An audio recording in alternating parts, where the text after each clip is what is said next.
Okay, the landscape has completely changed now with buying new apartment, buying new house.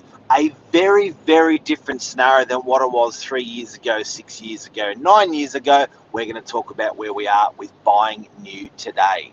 Stay tuned.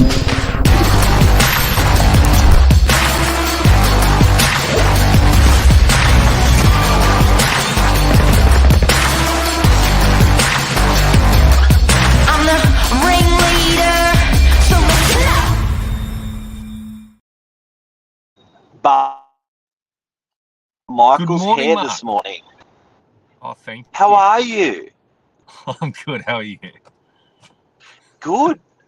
How's that hairstyle going of yours? It's going great. I didn't realize it was all the rage. Yours is lovely too. Now, mine's going back a little bit up here, but yours is going the other way. Anti-aging.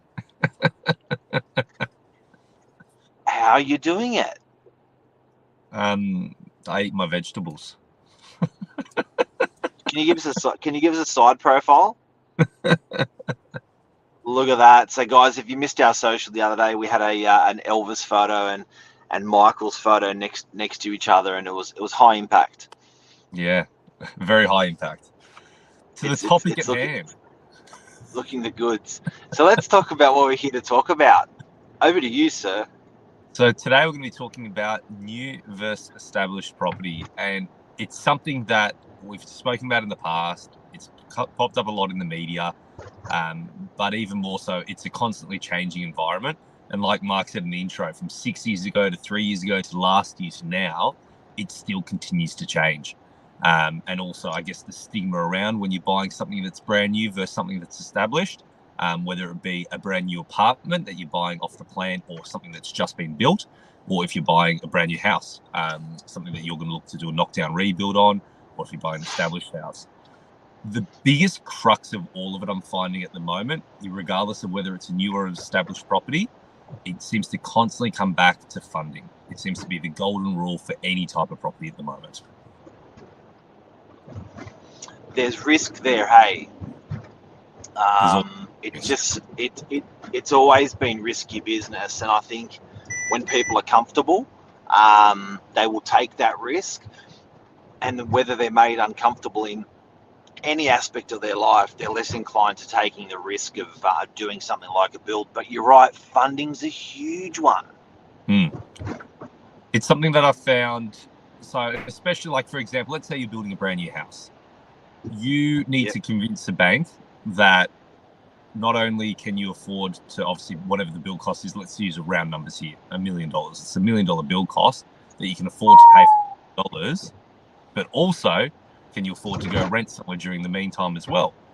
So it's really, really tough now to get the money for a new build, I've found. And also on the flip side, obviously, if you're buying a unit off the plan, it's completely different again. You can buy without any funding, and then you just got to convince the bank once it's ready, the property in 1, 2, 3 years time, whatever it might be, that you're ready to buy then.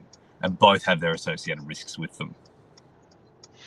And I think when you're buying that new apartment, you've got to say it's a 1 year settlement or a 2 year settlement. You have to be confident the value is going to be the same or more. Otherwise, you're going to put in the difference. So if you buy something for 700, 800,000 and it's going to be finished in 2 years and it's worth 750, you're going to be putting in that 50. On the flip side, if it goes up, then that's an upshot for you. So there's a market going up or down play. Then are you going to be in a better or same financial situation with your employment? Because you can't get funding for something 2 years away, unless you're buying from Meriton. But you can't get funding for 2 years away. So you've got to make sure your job's squared off and your deposit's going to be okay, and you're going to be okay in 2 years. Correct. And I guess that's the nice thing about when you're buying for an apartment, you just need to make sure the funding's there. On the flip side, when you're buying a brand new house or building a brand new house, a big thing that is the hot topic of conversation today, especially when we're selling blocks of land or we're selling old knockdown properties, is build costs and how much it's going to cost you to actually build the home. And I think that blowout's under control. I think that, you know, where building costs contracts were just going crazy. It seems like it's pulled in a little bit. I tell you, I do have to say, I am a fan of, however you get there, I am a fan of a shiny new or newer property. I'm not a fan of, personally, of never in the years we've bought and sold of doing the build yourself. But I think for you to be able to focus on your work and your family, it's just one thing less. Having a house constantly in a renovation stage, first we do kitchen, that took a year, then we do living room extension, then we do bathrooms, like, it takes a lot out of the family, out of the cash flow, and out of your time. Correct. I agree. And I think exactly like you said there, you got to focus on, for you, what you're good at / what's important to you, whether it be family, whether it be your business, whatever it might be. And I think if you've got a building background, I get it. It makes sense. Use your expertise, make the money from it. But if you're not coming from a building background and you're stuck constantly trying to renovate or trying to run a project yourself when you're probably not as well researched in what you're doing, it just has associated risks. Are you going to build something? I don't know. Down the track, if I ever look to build something or not. Right now, no. Because I won't pretend to know how to do a new build. Do you know what's interesting? It's pretty rare you'll get someone, and this is from experience dealing with lots of buyers and lots of sellers, it's pretty rare I'll get someone that builds a new house and goes, that was so cool, let's do it again. Yeah. So true. It's normally like, thank fucking Christ, that's over, and, you know, I'm never going to do that again. They're normally we won't go down that rabbit hole again with building. So I think that says something. I'll play devil's advocate here. On the flip side, sorry, devil. On the flip side, there have been lots of clients that I've spoken to that have done a major renovation on the house. They bought the solid old brick house with the foundations that they want, and then they do all the renovations and they go, oh, cost per square meter of how much it cost me to do it, how much effort, all the old plumbing, the old electricity, the old this, the old that. It would have just been easier if we bulldozed it and started afresh. To be honest, anyone that goes through the effort to do a new build or to do a major renovation, it's not sunshine and rainbows. Either way, you can go, oh, thank goodness it's done at the end. On the flip side, I think what people bury is the actual true cost compared to the proposed cost. The actual true cost, I'd love to know the stat, and I know it's almost a rude stat and it's not available, but there would be, look, I think this is what it's going to cost, let's start, and oh my God, I forgot about all these other costs, and let's have a cold hard look at what it costs to the cent in the end.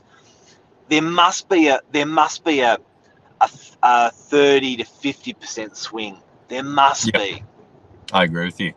I definitely agree. And this is the thing, and this is more towards, I guess, maybe sometimes if you're buying a brand new house from a developer, a brand new unit from a developer. But the biggest thing that people are scared of is, new build, there's defects, it's not going to be built well. And this stigma that's out there, I find that most people, regardless of who's the person building it, because of the way the media's portrayed it, the stigma is, if it's new, it's scary, steer clear. And this is sort of the crux of, I guess, what the topic was designed for today, is I really want people to challenge the status quo on that. Because we, like, for example, in DY, we sell many new homes, we sell many old homes, we sell many new units, we sell many old units. The scale of the problems from new to old doesn't vary at all. New properties have just as many, the new properties are not necessarily bad, and the old properties are not necessarily good. It's case by case. It depends on the build, depends on the unit. You know what happens when it's a new one? People are like, aha, I told you. New is bad. But then when it happens to an old place, everyone's like, yeah, everyone is very, very accepting when it's an older place. But when it's a new one, it's like, we gotcha. We knew it was wrong. We knew it was a bad thing from the start. And I think I know you're right in terms of the actual numbers of how many that happens to new versus old. Same. Correct. Well, we sell a lot of older unit blocks in DY, for example, and majority of them have got something going on with the strata. Regardless of how major or minor it might be, there's always something going on.